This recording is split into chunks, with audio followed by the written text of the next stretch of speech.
Hello दोस्तों, स्वागत है आपका मैथ के इस सेशन में। तो आज हम करेंगे रेशियो प्रपोर्शन। ठीक है दोस्तों, तो रेशियो प्रपोर्शन में आपको पूरा कंप्लीट चैप्टर नहीं करवाऊंगा। मैं आपको रेशियो एंड प्रपोर्शन के जो सवाल होते हैं उनको निकालने का एक पॉइंट ऑफ व्यू बताऊंगा। पॉइंट ऑफ व्यू मतलब क्या होता है, जैसे कि क्वेश्चन जो स्टार्ट होते हैं, मतलब स्टार्ट करके मतलब आगे उस क्वेश्चन को कैसे ले जाया जा सकता है। ठीक है, उस करने को सबसे पहला तरीका उसका क्या होता है, तो मैं आपको वो चीज सारी करवाऊंगा। ठीक है दोस्तों, तो आपको वीडियो में लास्ट तक बने रहना है और देखना है कि इसमें होता क्या है। तो बिल्कुल आसान आसान से तरीके हैं बिल्कुल, तो आप सभी उसको देखना। ठीक है दोस्तों, स्टार्ट करते हैं पहले नंबर से। देखो दोस्तों, रेशियो प्रपोर्शन क्या होता है। रेशियो तो आपकी होती है ये वाली जिसमें बीच में दो डॉट हो। ठीक है, और प्रपोर्शन क्या होती है, प्रपोर्शन आपकी ये चीज होती है जिसमें डबल डॉट हो। ठीक है, क्या होता है, रेशो आपकी ये और प्रपोर्शन आपकी ये चीज है।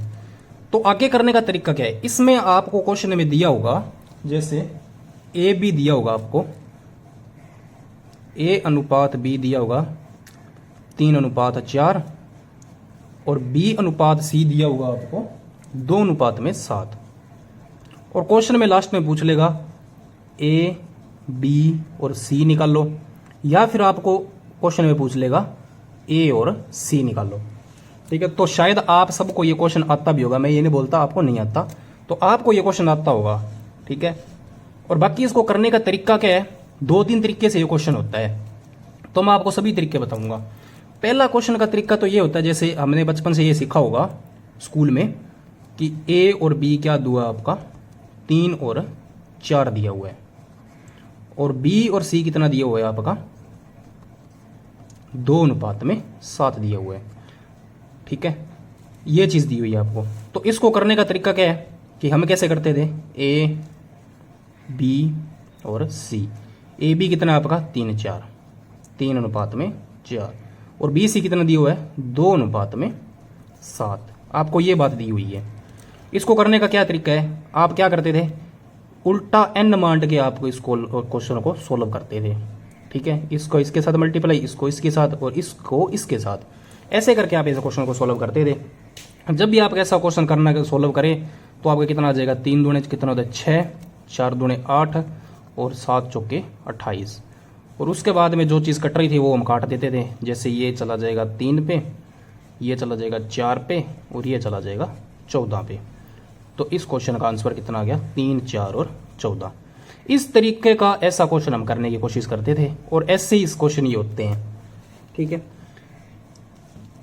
अच्छा, अब अगर मान लो आपको ये क्वेश्चन आ गया ए बी और बी सी तक जब क्वेश्चन आता है, तो चलो ये ठीक है, तरीका अच्छा है। ठीक है, अब आगे अगर कुछ इसमें और कंडीशन दे दे, ए बी दे दे, बी सी दे दे और सी डी दे दे और डी ई दे दे, तो और आगे इस क्वेश्चन को कैसे ले जाया जा सकता है, तो चलो वो भी देखते हैं कैसे ले जाया जा सकता है। तो आगे अगर आपको एक चीज और दे दे, आपको क्या दे दे, जैसे मान लो आपको दे दे ए बी, तो आपको मान ले सेम डिट्टो दे दे ए बी, उसके बाद दे दे आपको बी सी, और उसके बाद दे दे आपको सी डी। अगर ऐसा कुछ दे दे तो इसमें देखो दोस्तों उल्टा इन तो बनेगा नहीं, तो इसमें एक तरीका और लगता था, जैसे आपको ए बी पिछला सवाल देखते 3-4 दिया हुआ है। ठीक है, बी सी कितना दिया हुआ है 2-7 दिया हुआ है, सी डी दे दे आपको 3-4 दे दे। ठीक है, ये कुछ दे दे आपको, तो इसको करने का कैसा तरीका है। अब इसमें कोई जैसे उल्टा है तो बनेगा नहीं, जैसे इस तरीके से बना दिया, इस तरीके से, ये ऐसे तो गलत होगा।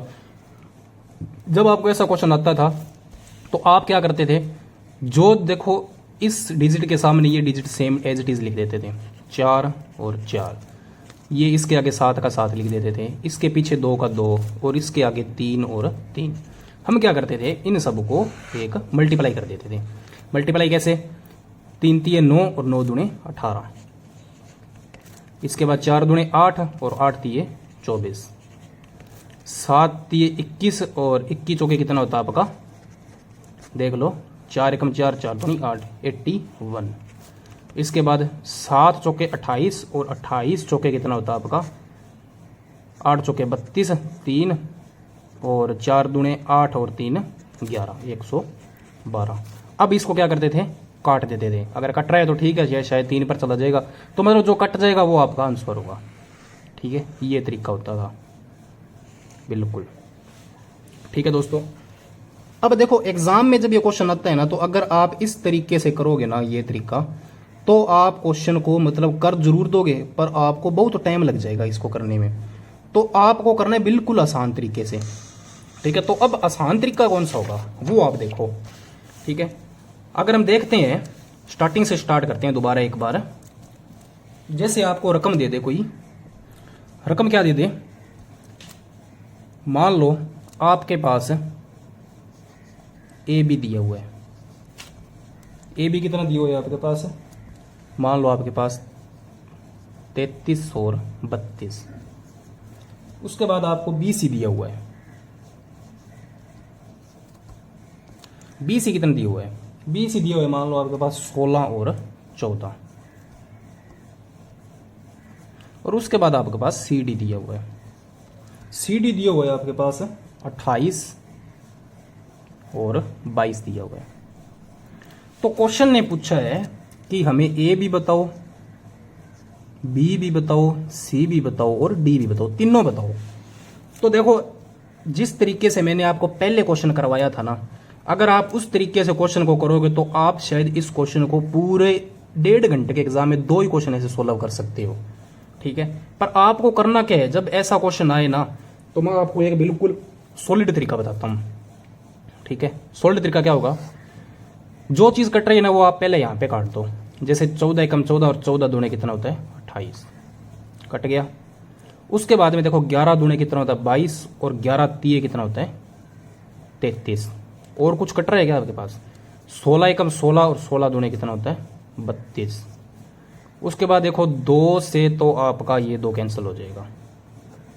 उसके बाद कुछ बचा है, उसके बाद आपका कुछ नहीं बचा, उसके पास आपका कुछ नहीं बचा। ठीक है, तो आपके पास देखो क्या रह गया, बिल्कुल मैं आपको एक एक चीज बताऊंगा अभी एक बार कुछ देर के लिए, उसके बाद मैं आपको सीधा डायरेक्ट बताऊंगा। तो आपके पास क्या रह गया, ए बी बराबर रह गया आपके पास 3:2। ठीक है, बी सी अनुपात में कितना रह गया आपका, बी सी अनुपात में यहाँ पे 16 है, यहाँ पे कुछ नहीं है, तो मतलब 1 और 1 आप मान सकते हो। ठीक है, और सी डी कितना रह गया आपका, एग्जाम में आपको ऐसे नहीं करना है, मैं आपको अच्छे से तरीके से बताऊंगा। एग्जाम में आपको क्या करोगे, एग्जाम अगर 2 से हमने ये 2 काटा था तो पीछे यहाँ पे क्या रह गया 1 और 1 रह गया। अब हमें बताना है ए बी सी डी तीनों बताने हैं। ठीक है, अब ए बी सी डी आप बोलोगे सर ठीक है हमें बताना तो था कि अगर हम एग्जाम में ये नहीं काटते तो फिर बिल्कुल ऐसा कैसा आ गया, अब आगे क्या करें। तो आगे मैं आपको बताऊंगा, आगे मैं आपको एक तरीका बताऊंगा। जैसे हमने यहाँ पे निकालना है, ए भी निकालना है, बी भी निकालना है, सी भी निकालना है और डी भी निकालना है। ठीक है, तो मतलब अभी आप ए से लेकर डी तक जाओगे, आगे आपको ऐसी रकम आएगी भी आपके पास डी और ई भी निकालना होगा।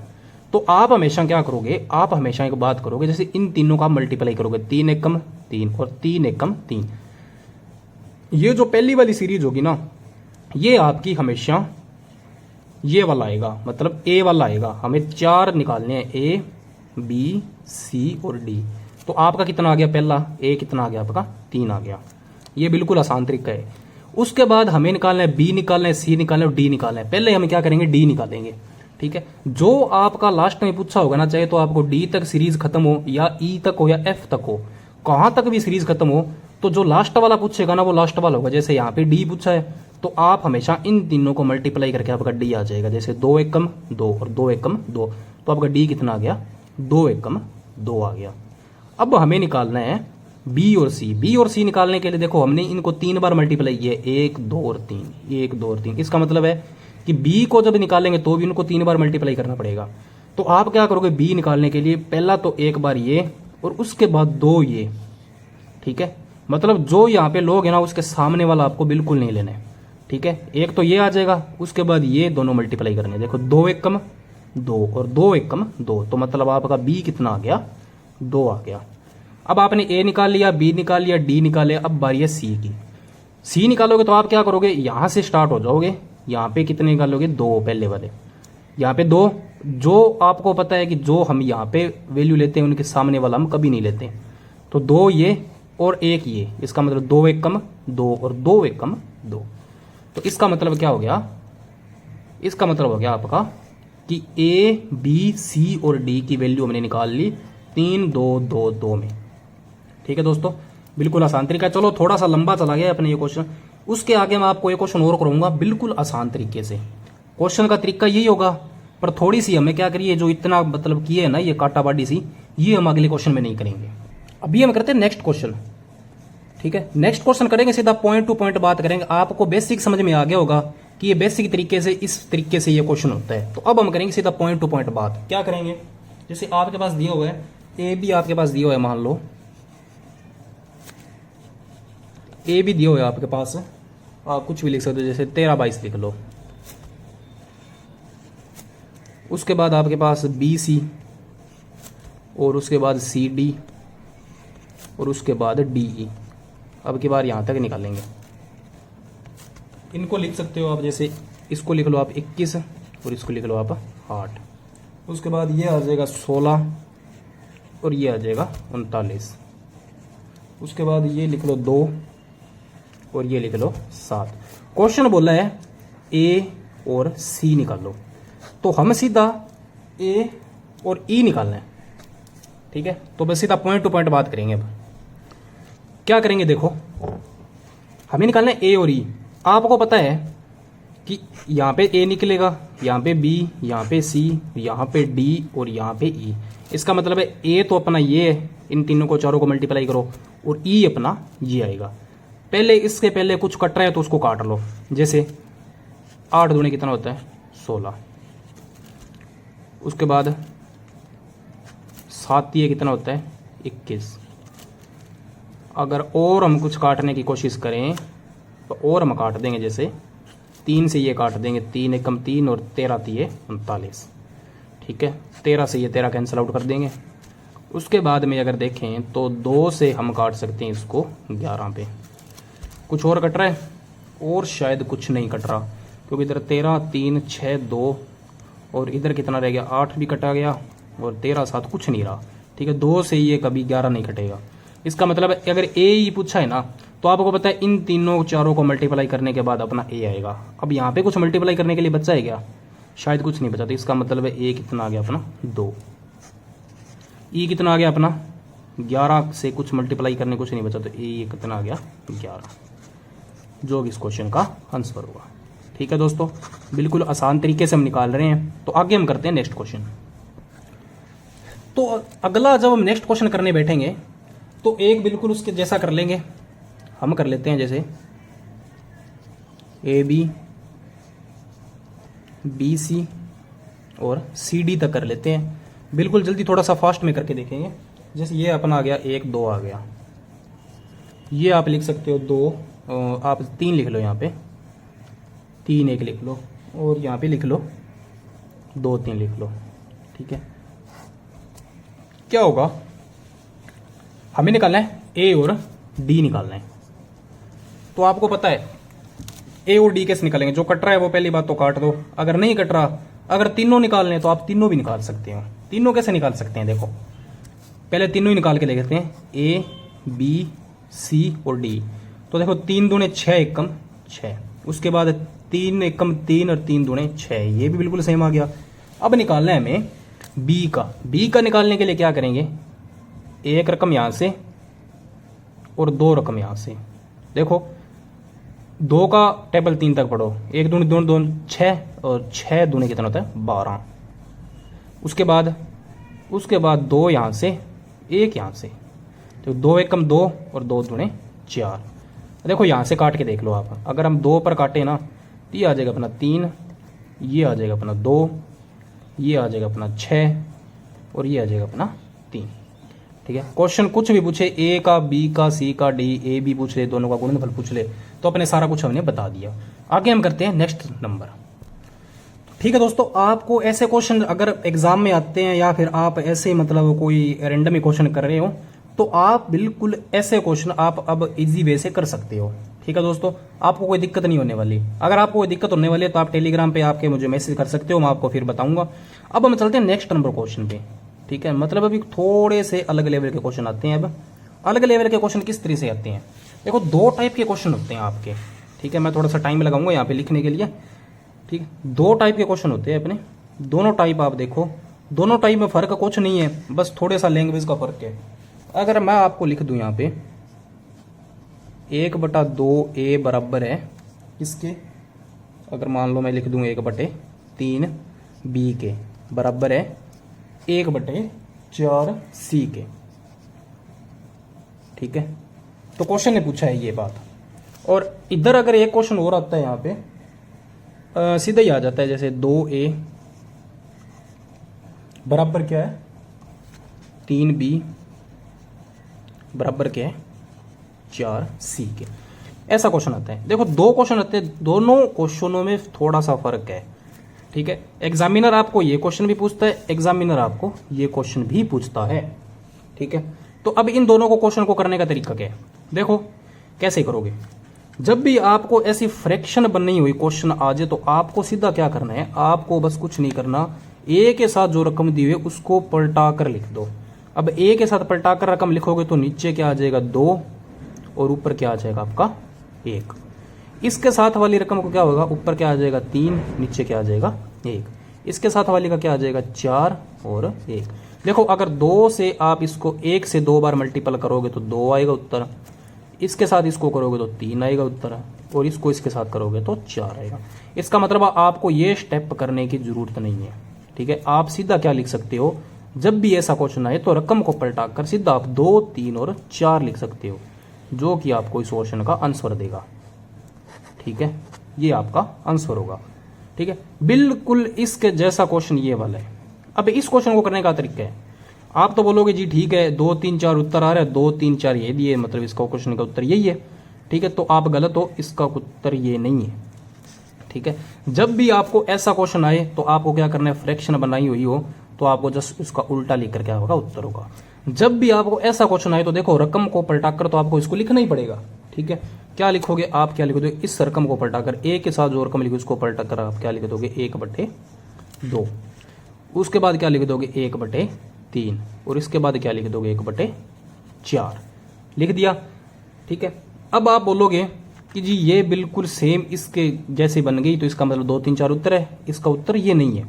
अब के बार इसका उत्तर ये नहीं आएगा, क्यों नहीं आएगा, क्योंकि जब एग्जामिनर आपको ऐसा क्वेश्चन पूछता है तब तो इसका उत्तर ये आता है, पर एग्जामिनर जब इस फॉर्म में क्वेश्चन पूछता है ना तो उत्तर इसका ये नहीं आएगा। इसके आगे एक स्टेप आपको थोड़ा सा और चलना पड़ेगा, थोड़ा सा ही, ठीक है। इसके आगे एक स्टेप क्या चलोगे कि आप इस फ्रैक्शन को बराबर डिवाइड करोगे। बराबर क्या करोगे, जैसे बराबर करने के लिए आप क्या करोगे 4, 3 और 2, इस चीज का आप क्या करोगे एलसीएम लोगे। एलसीएम कितना आ जाएगा आपका 12, इसका मतलब एलसीएम इसका कितना आता है 12। आप इसको मल्टीपल करोगे 12 से, इसको भी 12 से। अगर 12 से इसको काट कर देखोगे तो आएगा आपका 6, इसको काट के देखोगे तो आपका आएगा 4, इसको काट कर आप देखोगे तो आएगा 3, जो कि इस क्वेश्चन का आंसर होगा आपका। अब की बार आपका ये क्वेश्चन का आंसर है, ठीक है दोस्तों। बिल्कुल आसान तरीके से मैंने आपको फ्रैक्शन के मतलब सारे क्वेश्चन करवाए हैं। इस तरीके से फ्रैक्शन निकालनी होती है, मतलब रेशियो एंड प्रोपोर्शन। चलो आगे थोड़ा सा और चलते हैं। तो आगे हम उसी टाइप का एक क्वेश्चन और करने की कोशिश करते हैं। जैसे मैं आपको लिख देता हूं, जैसे मैंने आपको लिख दिया 6a बराबर 2b बराबर 3c लिख दिया मैंने आपको, ठीक है। तो आपको पता है कि जब ऐसा क्वेश्चन आता है तो हम क्या करते हैं, रकम को पलटा कर लिखते हैं। मतलब इसके ऊपर मान लो क्या लगा हुआ है 1, इसके ऊपर भी क्या लगा हुआ है 1, इसके ऊपर भी क्या लगा हुआ है 1। देखो एग्जाम में जब क्वेश्चन आता है तो आपको सारा या रामायण नहीं लिखनी होती, आपको सीधा पॉइंट टू पॉइंट बात करनी होती है एग्जाम में, ठीक है। तो आपने ये दिमाग में लिख लेना है एक ऊपर, बाकी इसके ऊपर एक नहीं लिखना, दिमाग में लिखा है आपने एक, मैंने तो आपने चलो बताने के लिए बता रहा हूं, ठीक है। तो आपने दिमाग में तो एक लिख लिया, ठीक है। जब आप इसका एलसीएम निकालोगे तो एलसीएम कितना आएगा आपका 6, ठीक है। इसका मतलब है यहाँ पे 6 लिखा है, यहाँ पर भी 6 लिखा है और यहाँ पर भी 6 लिखा है। तो जब मैं 3 को 6 से डिवाइड करूंगा तो मेरा कितना आएगा 2 को मैं 6 से डिवाइड करूंगा तो मेरा कितना आएगा 3। अगर मैं 6 को 6 से डिवाइड करूंगा तो मेरा कितना आएगा 1। इसका मतलब है इसका आंसर जब ऐसा क्वेश्चन आता है तो आप देख करके इसका उत्तर दे सकते हो, जो कि इस क्वेश्चन का आपका आंसर रहता है, ठीक है दोस्तों। चल तो अभी करते हैं नेक्स्ट नंबर क्वेश्चन। अभी जो एग्जामिनर नेक्स्ट नंबर क्वेश्चन पूछा है ना, ये थोड़ा सा हाल फिलहाल एग्जाम में ये क्वेश्चन पूछा गया है। क्वेश्चन एक पूछा क्या गया है, क्वेश्चन पूछा गया जैसे 30, 40 और 20। इसका मतलब है 30% ऑफ ए बराबर 40% ऑफ बी बराबर 20% ऑफ सी के बराबर है। तो क्वेश्चन ने बोला इसका आंसर बताओ। इसका आंसर बताने के लिए क्या करते हैं, पहली बात तो हम क्या करते हैं, परसेंट से परसेंट हटाते हैं, उसके बाद 0 से 0 निकालते हैं, क्या रह गया अपना।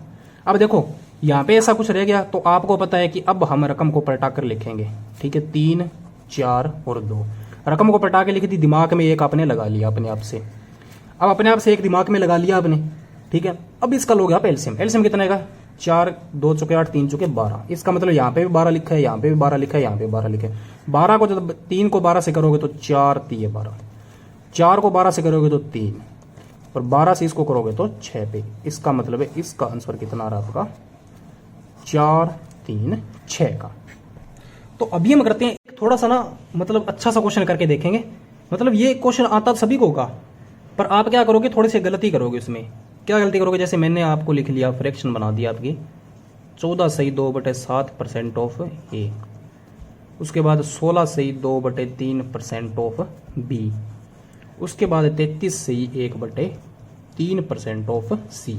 बोला एग्जामिनर ने कि इसको सोल्व करो। जब आप इसको सोल्व करने लगोगे ना तो आप सोल्व कैसे करोगे, जैसे इसकी फ्रैक्शन मेरे को पता है 1/7 होती है, पर हर एक मतलब जो स्टूडेंट का जिसका बेसिक थोड़ा सा क्लियर नहीं है, मतलब नया नया मैथ कर रहे हैं, तो उसका थोड़ा सा क्लियर नहीं होगा, ठीक है। तो मैं आपको क्लियर कैसे करता हूं, जैसे 14 7 कितना होता है 98, 98/2 कितना होता है 100, तो 100 बटे कितना आ गया नीचे 7, और मल्टीप्लाई में क्या लगेगा, या तो 100 यहाँ पे लगा दो या 100 यहाँ पे लगा दो, एक ही बात है, कोई दिक्कत नहीं है। 100 से 100 कट गया, ऊपर क्या रह गया 1/7, ठीक है। बराबर में क्या है 16 3 48 और 2 50, 50 बटे कितना है 2 मल्टीप्लाई में 100, 50 एकम 50 दूने 1/6, और 33 से 1/3 का सारे को पता है 1/3 ही होता है। जब इसको क्वेश्चन करोगे तो देखो मैंने आपको पीछे एक बात बता के आया हूं मैं, जब भी आपको इस फॉर्म में आपका ये दिख जाए तो आपका बिल्कुल 7 6 और 3 नीचे वाले क्या होंगे, आंसर होंगे, ठीक है। इसका एलसीएम निकाल के वो मतलब निकाल के मत बैठ जाना, क्योंकि इसकी फ्रैक्शन बनी हुई दी आपने, ठीक है। इसकी जब फ्रैक्शन बनी हुई तो उत्तर आपका क्या होगा, यही होगा, ठीक है दोस्तों। तो आज की अपनी छोटी सी इन्फॉर्मेशन आपको कैसी लगी है मुझे कमेंट करके जरूर बताना, और ऐसी वीडियो मतलब रोज आएगी तो आप क्या करोगे, चैनल को सब्सक्राइब व लाइक जरूर करना। थैंक यू गाइज, मिलते हैं कल की नई वीडियो और अच्छे से टॉपिक के साथ और प्रीवियस ईयर क्वेश्चन के साथ। Thank you guys.